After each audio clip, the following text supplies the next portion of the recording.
সন্ধেবেলায় রেডি হয়ে গেলাম পম দিদির মেয়ের জন্মদিন, মানে মিঠির জন্মদিন, সেখানে যাব বলে। তো অলরেডি শাড়ি পরে আমি রেডি।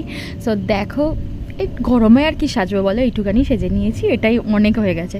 তারপরে এই মিষ্টির হাত ধরে চলে গেলাম মিঠির জন্মদিনে। এই যে আমাদের বার্থডে গার্ল একদম রেডি সেডি হয়ে একদম কেক কাটার জন্য রেডি হয়ে আছে, আর খুব সুন্দর লাগছে বলো ওকে, ওর জামাটা পরে খুব মিষ্টি জামার কালারটা। তো যাই হোক, এদিকে কিন্তু ডেকোরেশনটাও দারুণ হয়েছে। আর ডেকোরেশনটা কে করেছে জানো? বার্থডে গার্লের দাদু। মানে পল্টু কাকার হাতের কাছে কি অসাধারণ, কোনো কম্প্রোমাইজ হবে না সেটা নিয়ে।